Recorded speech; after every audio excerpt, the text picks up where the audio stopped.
Welcome to Miss Kali Vlog. Samahan niyo akong pakinggan ang part 3 ng ating story. Mabilis akong bumaba ng hagdan, buhat ang mga natuyong damit. Hindi pa rin maalis sa isipan ko ang kakatapos lang na tagpo namin ni Maxine sa drying area. Kumatok ako sa pinto at inantay na may magbukas nito. "Oh, bakit pawis na pawis ka?" tanong ni Jean. Ang dami pala nitong sinampay mo." Bakit kasi binuhat mo lahat? Nasaan si ate?" Pumasok ako ng bahay at nilapag sa sofa yung mga damit. Nandun sa 4th floor, sa nanghiram ng DVD, kaya nauna na ako. Nagkukwentuhan pa sila eh. "O sige, magpunas ka ng pawis, tapos uminom ka ng tubig bago ka umuwi. Paggamit na rin ng CR ha." Pumasok ako sa CR. Agad akong naghugas para hindi makahalata si Jane. Naghilamos at nagbasa ng buhok. Ibang klase si Ate Maxine. Hindi lang pala sa pakikipagniig magaling, pati na rin sa galing umisip ng dahilan. Pagkatapos kasi namin, sinabihan niya ako na bumaba na agad. Dalhin lahat ng mga damit at sabihin kay Jane na dumaan siya doon sa nanghiram ng DVD. Sabihin ko raw na nagkwentuhan pa sila, kaya napatagal kami. Pero ang totoo, tumambay lang siya doon sa drying area. Paglabas ko ng banyo ay pumasok na ng bahay si Maxine. Naipahiram daw ni Lynn yung DVD sa pinsan niya na taga Marikina.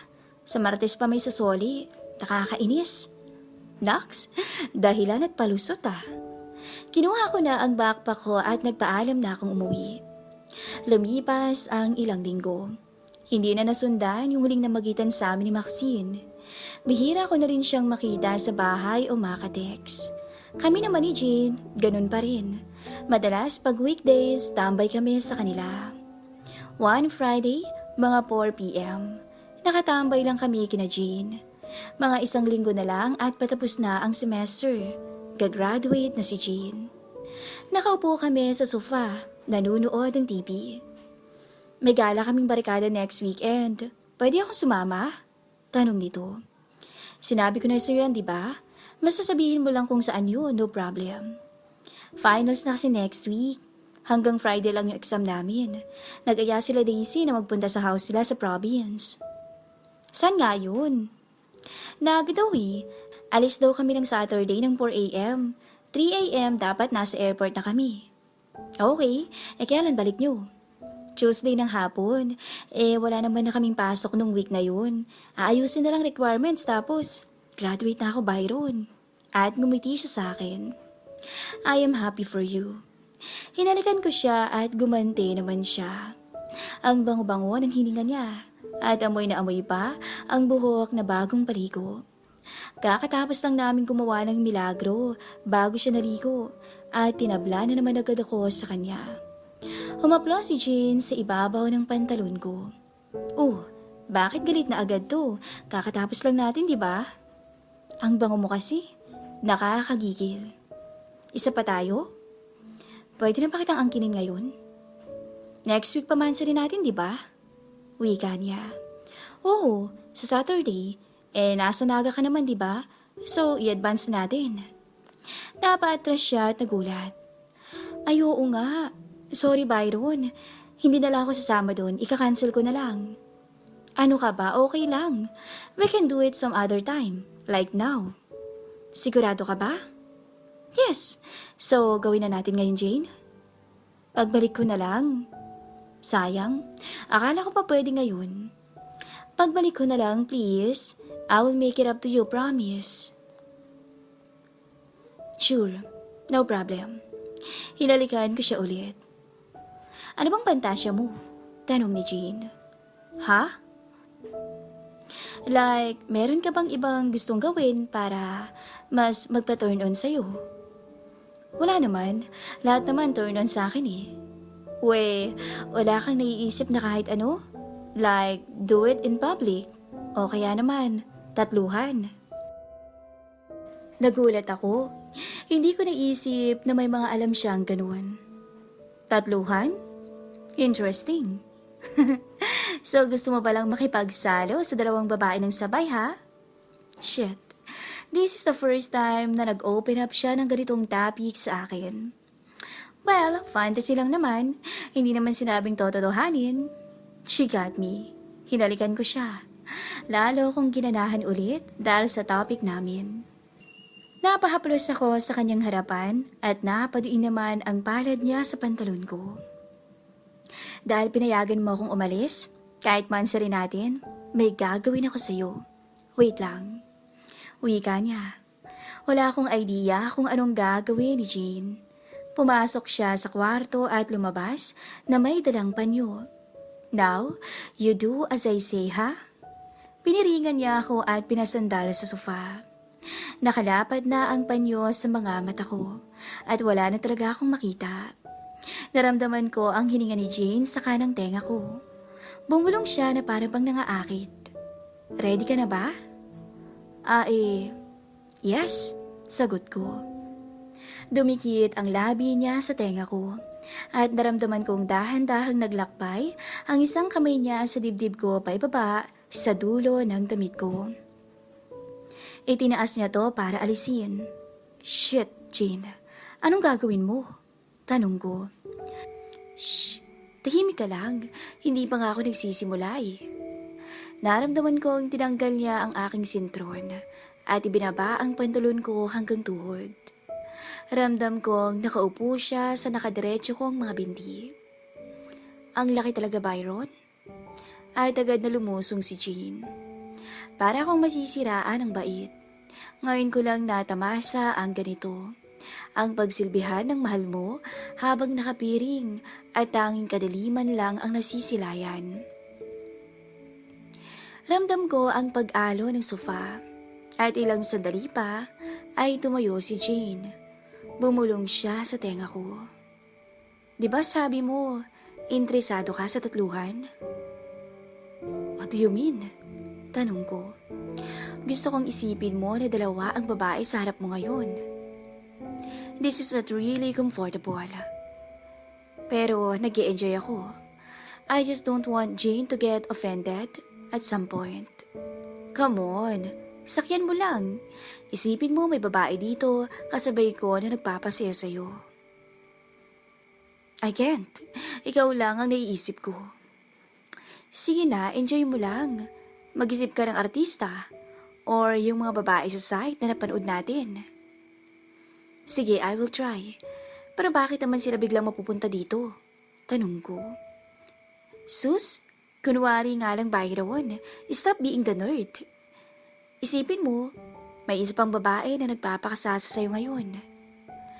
Nagpatuloy ang kapilihang trip ng kasintahan ko.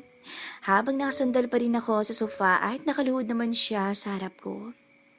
Ano Byron? Sinong naiisip mong kasalo natin? Tanong niya. Honestly, wala. Pag naiisip ko yung mga artista, naiisip ko agad na hindi naman sila makakapunta dito. It's just killing my mood so wag na lang. Come on! Sige para kunwari totoo. Isipin mo si ate. Nandito ngayon. Tapos dalawa kaming nagpapakasasa sa'yo. What the? Is this a test? Alam na ba ni Jane? Baka pinaglalaroan lang ako ng magkapatid na to. Tumanggi ako at akmang aalisin ko na sana ang panyong nakapiring sa akin, pero hinawakan ni Jane ang kamay ko. Shh! Don't kill the mood, Byron. Are you sure? Oh, kunwari lang naman eh. Pero bakit si Ate Maxine?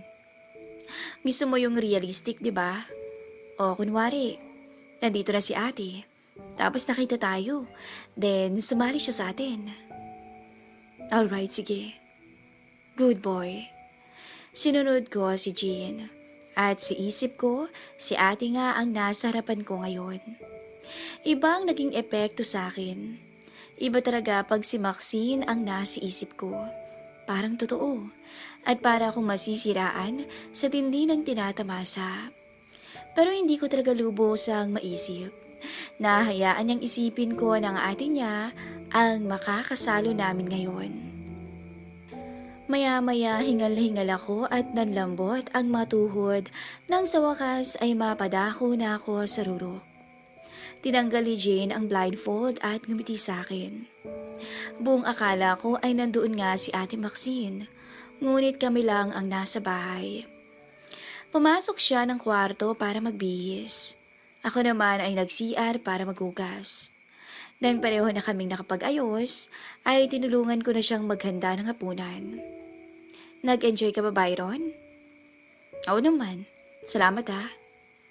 Naghuhugas ako ng pinggan at siya naman ay naghihiwa ng gulay na lulutuin niya nang bumukas ang pinto. Dumating si Maxine. Nagulat kaming pareho. Oh, bakit? Nakasuot ng dress si ate na hapit sa kanyang harapan at sa kanyang bewang. May zipper to sa harap. Light lang ang makeup ni Maxine na nagpaganda lalo ng maamo niyang muka. Mga 6 years ang tanda niya kay Jane pero hindi halata. Mukhang magkaedad lang sila. Kung hindi ako nagkakamali, 26 na si Ate Maxine at 20 naman kami ni Jane. Halos napatitig ako sa mukha ng babaeng kanina lang ay pinagpapantasyan ko. Ang aga mo ngayon na? Tanong ni Jane. Masakit kasi ulo ko kaya umuwi ako kaagad. Sabihin mo, tinatamad ka lang kasi nag-resign ka na. Hindi naman. Long time no si ate. Kumusta? Nag-resign ka na nga? Tanong ko. Hi, Byron. Ito, pagod. Anong merienda? Oo, few weeks ago. Actually, last 2 weeks ko na sa work. Then, may 1 month akong bakasyon bago ko mag-start sa bago kong trabaho. May tinapay dito, ate. Kwento mo naman bakit ka nag-resign? Wika ni Jane. Parang nangaasara. Umupo si Maxine sa tabi ni Jane. Gago kasi yung boyfriend ko eh. Napuno na ako. So, anong koneksyon nun? Ay, hindi mo pala alam. Anak ng boss ko si Jay. To make long story short, ayoko nang magtrabaho sa mommy ng ex ko. Single na si ate? Wow! Oh, I see. Sorry to hear that. Jane cut the topic. May lakad nga pala ako next week, ate. Saan na naman kayo gagala? Ako lang with my barkada. Hindi naman kasama si Byron. Saan lakad mo at kailan? Saturday next week, ate. 4 a.m. alis namin papuntang Naga pero 3 a.m. daw dapat nasa airport na kami. Layo ah. Kailan balik mo? Tuesday ng hapon, ate. So after mo sa school ng Friday, diretso ka na sa airport. No, ate. 3 p.m. tapos klase ko eh. Masyado namang maaga. So aalis ka dito ng mga 2:30 a.m. ng Sabado. Yes, magte-taxi na lang ako. What? Delikado ngayong mag-taxi lalo na ganung oras. Mukhang di papayagan ni Maxine si Jane. Byron, ihatid mo yung kapatid ko sa airport. Kumontra agad si Jane. Ano ka ba, ate? Tanaw nga yung airport dito. 30 minutes lang yan, kaya ko na yan. Eh di wag kang umalis. Byron, natinig mo ba ako? Yes, ate. Naku, mahihirapan yan pabalik nun eh. Wala pa namang masyadong biyahe pa uwi sa kanila ng ganung oras mula sa airport. Di dumiretso siya dito pagkahatid sa'yo. Diyan sa matulog sa sofa. Umuwi na lang siya pag may araw na. Okay lang ba yun, Byron? Sure, okay lang. Ako nang bahalang maghatid kay Jane sa airport. Bigyan mo na lang kay Byron yung susi mo, Jane, para hindi na ako gigising pagbalik niya. Sige, ate. Thank you. Pasado 8:00 na ng gabi nang nakalabas ako ng school. Hanggang 7:30 p.m. kasi ang final exam ko. Pero nag-aya yung mga tropa ko na kumain muna ng lugaw. Konting celebration para sa huling exam ngayong semester. Last na to para sa ika-4 na taon ng karera ko sa pagka-inhinyero. Matatapos na. 1 taon na lang. Kasabay ko sa jeep papunta sa bahay ni Jane yung iba kong mga kaklase. Uy, Byron, ako na magbabayad ng pamasahe mo ah. Huwag na pre, meron pa naman ako eh. Alam ng mga tropa ko ang hirap ko sa buhay. Walang permanenteng trabaho ang parehas kong mga magulang. Si tatay umi-extra bilang construction worker. Si nanay, labandera sa mga mas may kaya sa lugar namin. Nakikitira lang kami sa maliit na lupa sa likod ng isang eskwelahan, kung saan dating janitor ang lolo ko. Laking probinsya ang mga magulang ko. Nagbakasakali sa Maynila, pero hindi pinalad. Dito na ako sa Metro Manila pinanganak, at dinanas ko ang hirap ng buhay. Buti na lang wala akong kapatid. Kahit papaano, naigapang ako sa hirap ng mga magulang ko. Sinuwerte ako na makakuha ng scholarship para sa college, kaya napilitan ako maging engineer. Kailangan kasi science or technology ang course ng scholarship ko. Pero kung papipiliin ako, history or political science ang gusto kong kurso. Tapos magtutuloy ako ng law. Pero wala eh. Ito lang ang kaya natin. Sagot na kita pre. Tsaka ito yung 350 na bayad ng grupo namin dun sa program na ginawa mo. Langya. Buti na lang ginawa mo yun. Wala kaya akong naintindihan sa C language na yan. Oy Mark, nagbayad na ba yung grupo nyo? Yan? Kukunin ko yan. Next year daw, mas mahirap ituturo sa atin sa programming. Kaya tiba-tiba ka na naman. Ilan lang yan sa racket ko para makakuha ng pandagdag sa allowance ko. Okay naman yung allowance ng scholarship. Pero pag yun lang inasahan ko, sobrang sakto lang. Hindi naman. Ganun pa rin naman yung rate ko. Para sa inyo may discount. Pero pag yung ibang section, sabihin nyo 450 na bigayan ha? Oo nga pala. Next year graduate na syota mo pre. Talaga? May mahihingan ka na pag na-short ka boy. Wika ni Mark. Hoy, di ako ganun. Kahit kailan hindi ako nanghingi kay Jane. Kusa siyang nagbibigay. Pabiro ko. Tama yun. Hindi ako nanghihingi ng kahit na ano kay Jane. Sa totoo lang, pinipilit ko na ako ang gagastos pag date namin. Pero mabait naman si Jane at naiintindihan niya ang hirap na pinagdadaanan ko. Hindi naman sila sobrang yaman. Pero kaya ng mga magulang niya na pag-aralin silang magkapatid sa Maynila. Taga Ilocos ang pamilya nila at doon sila nag-aral hanggang high school. Kung tamang alaala ko, kapitan ng barko ang daddy niya at doon nga yata sa barko namatay yun dahil sa isang aksidente. Yung mami naman niya, isang beses ko palang na-meet dahil bihira dumalaw sa kanila. Doktor pero hindi na nag-practice at kasalukuyang nagtuturo sa isang review center para sa mga nurses sa lugar nila. Bumaba na kami ni Mark ng jeep. Police station ang kanto ng iskinita nila Jane. Dito sa police station nagtatrabaho ang nanay ni Mark. Pre, yung bayad ng grupo namin, nagastos ko kasi. Hihingi ako kay mama ngayon. Lika, sama ka. Naku, wag na pre. Nagmamadali na ako kasi baka naghihintay na si Jane. Tsaka di ba sabi mo, galit sa yung mama mo kasi nahuli ka niya na tumatambay dun sa bilyaran malapit sa school. Oo pre, pero di naman tatanggi pag sinabi ko may utang ako sa iyo eh. Tsaka mo na ako bayaran pre. Ililista ko na lang muna yan ha. Bawi ako next time pre ha. Pasensya na talaga.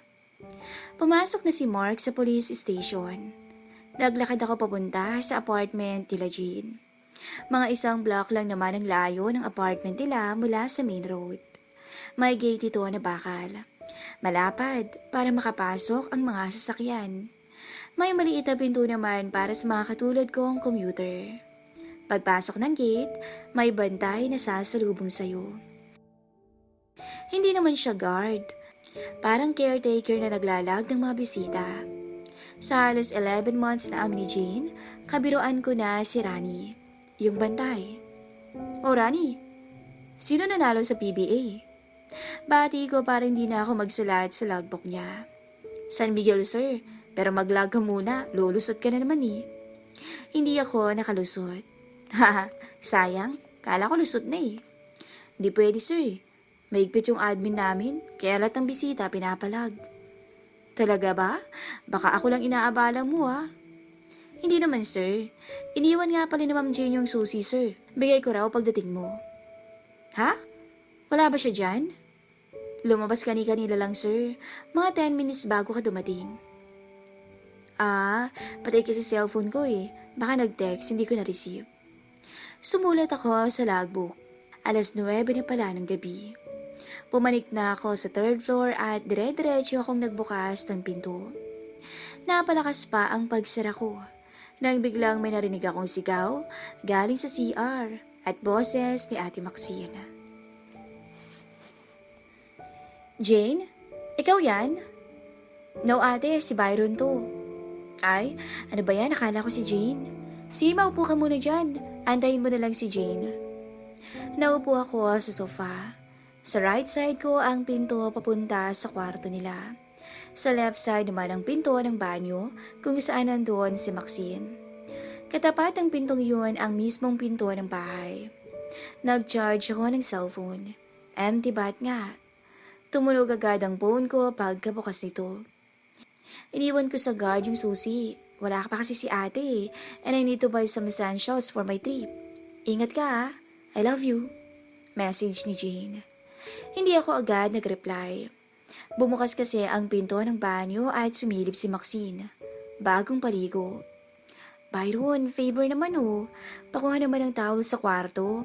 Naiwan ko pala sa kama. Sinunod ko ang utos ni Maxine at inabot sa kanya ang towel. Amoy na amoy ko ang bango ng pinaghalong sabon at shampoo. Kahit hindi ko kita ang katawan niya, ang hard niyang tingnan sa buhok niyang basa pa. Thank you. Naupo ako ulit.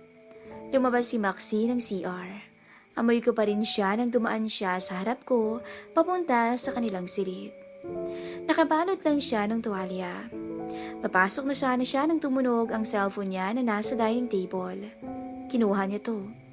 Lumakad siya ulit papunta sa kwarto, dala ang cellphone niya. Hot bath? Napansin ko kasi ang steam na galing sa CR. Ah, yes. Last day ko kasi sa office. Nagdala ng kinek yung isang office mate ko. Ang sakit pala sa katawan. O baka matanda ka na para sa mga ganun, ate. Wika ko. Ah, talaga? Nagpapatawa ka? Ngumiti si Maxine sabay pasok sa room nila. Maya-maya pa narinig ko siyang tinatawag ako. Byron, punta ka dito. Sumunod ako at nagulat ako sa nakita ko. Nakatabi si Maxine ng tuwalya at nakadapa sa kama. Napano ka? I think kailangan ko ng massage. Favor naman pamasahe naman. Shit, iba agad ang tumakbo sa utak ko. The artist girl na kakilala ko personally ay nasa harap ko at nakabalot lang ng towel sa sarili. Pero kailangan kong mag-ingat. Baka dumating si Jane. Ate, baka dumating si Jane. Maabutan tayong ganito. I already took care of that.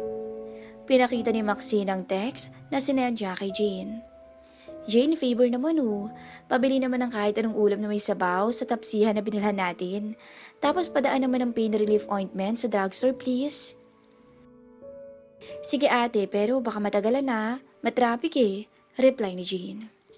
See? Paano kung bigla siyang dumating? Di ba nasa iyo yung susi niya? So kakatok yun. Hindi makakapasok agad.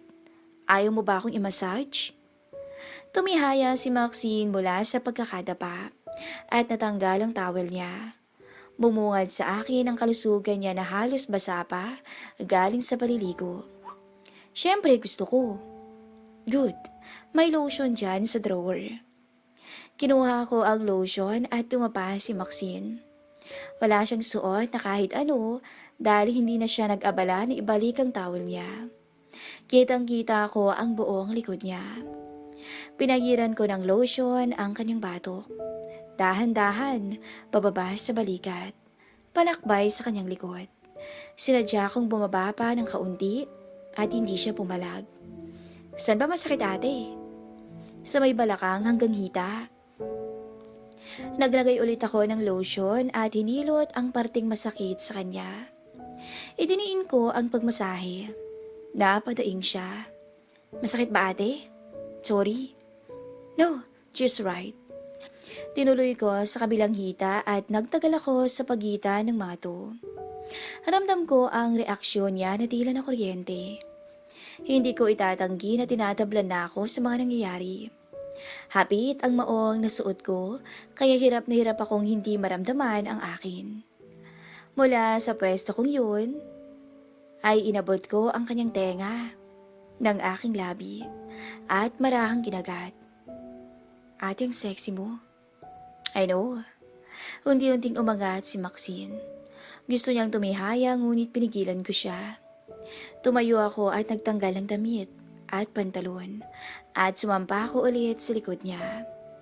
Patuloy ako sa pagsimsim sa kanyang batok at sa kanyang balikat. Halos hindi niya alam ang gagawin. Hindi niya alam kung saan babaling sa kaliting tinatamasa. Byron, ang galing mong magmasahe. Para sa'yo ate. Humarap siya sa akin kahit napilitan akong umalis sa pagkakadagan sa kanya at naupo sa tabi niya. Alam ko kung gaano kagigil sa akin. Pero kailangan nating magmadali. Sabi mo nga, baka dumating si Jane. Tinulak niya ako pati haya at agad sumampa sa akin. Wow galit na agad Byron. Ngayon lang kasi natin to gagawin. Excited ako. Sobra. Alin? Pangatlo na to, di ba? I mean, first time natin magsalo sa kama. Sa kama kung saan mo dinidilig ka ng kapatid ko. Isang beses lang. Oh, lalong nagalit yata ha? Parang mas gusto niya si Jane kesa ako. No, mas gusto ko to. Talaga? Oo ate. At pagkasabi ko noon, ay bigla na lang niyang inupuan ang akin. Nakalapat ang likod ko sa higaan, habang si Maxine naman ay nagkaliyad-liyad at nakatukod ang mga kamay sa gilid ng hita ko. Nakatingala siya ngunit aninag ko pa rin ang maganda niyang muka na halos napapapikit sa bawat pagkakataong nagsasalubong ang aming sarili. Matapos ang ilang minutong yon ay hingal na hingal kaming bumagsak sa pagod at ginitian lang ang isa't isa. Swerte mo, safe ako today. I wish we have more time, Byron. Feeling ko kulang talaga. We have. Di ba aalis si Jane? Pagbalik ko dito mamaya, masasolo kita. Oo, sige. Pagdating mo mamaya, puntahan mo ako agad dito sa kwarto Hindi ako magsasawang angkinin ka, Maxine. Talaga? The whole weekend? Wala si Jane, remember? So dito ako matutulog tomorrow night? Hanggang the night before bumalik si Jane. Oh yes, susulitin nating dalawa. Unti-unti nang bumangon si Maxine. Kailangan na nating mag-ayos, Byron. Baka dumating na si Jane. Tumingin ako sa wall clock sa loob ng kwarto. 9:40 p.m. na. Baka nga parating na si Jane. Mabilis na tumakbo si Maxine sa CR at narinig kong bumukas ang gripo. Nagbihis na rin ako at lumabas sa living room. Lumabas si Maxine ng banyo. Nakabalot ang tuwalya. Round 2 na? Loko ka mamaya na no. Maghugas ka muna dun. Baka hawakan ni Jane yan. Magtaka kung bakit malagkit. Sumunod ako. Naghilamos ako. Naghugas at nagbasa ng buhok. Paglabas ko ay nakaupo si Maxine sa sofa. May katek sa cellphone. Tumayo siya nang umupo ako. Pag dumating si Jane, sabihin mo masama pakiramdam ko. Sabihin mo nasa kwarto lang ako nung dumating ka at hindi pa tayo nagkikita dito sa bahay. Sige ate. Pumasok siya sa kwarto na parang walang nangyari. Naiwan ako sa sala. At tinignan ko ang cellphone ko. May message si Jane. 15 minutes ago, napauwi na siya. Maya-maya pa may kumatok sa pinto at agad kong binuksan. Si Jane. Dire-diretso siya sa dining table at nilapag ang mga binili niya. Nag-dinner ka na? Oo, kumain kami ng lugaw nila Peter kanina sa school. Ikaw? Oo, tapos na rin. Saan si ate? Nasa kwarto siguro. Parang may kausap sa cellphone Ayoko namang pumasok doon para tingnan. Pumunta si Jane sa kwarto. Tulog si ate Maxine. Mukhang napagod sa last day of work. Hinalikan ko si Jane. Oh, baka pwedeng makaisa. Kahit mabilis lang. Habang tulog siya. Sariwa pa sa isip ko ang tagpo namin ni Maxine. Pero syempre, iba rin si Jane. Mamaya na, mag-aayos pa ako ng damit Sige na, please. Mamaya na, Byron. Jane, baka pwedeng pa isa lang. Hinalikan ako ni Jane sa lips at bumaba ang labi niya sa leeg ko. Paakyat sa tenga ko at bumulong. Mamaya na. Mahaba pang gabi, Byron. Bitin pero walang choice. Inisip ko na lang na kung sakaling hindi ako pagbigyan ni Jane, solo ko naman ulit si Maxine mamaya. Dumiretso si Jane sa lababo para magugas ng pinggan. Tumunog ang landline nila at inutusan ako ni Jane na sagutin yun dahil basa ang kamay niya. Hello? Good evening? Hi, may I speak to Jane? Sino po sila? Si Cindy po ito, classmate niya. Hi Cindy, si Byron to. Kumusta? Wait lang, tawagin ko lang si Jane. Tinawag ko si Jane at sinabing kausapin ko lang muna si Cindy dahil naguhugas pa siya ng pinggan. Wait lang daw, naguhugas lang ng pinggan.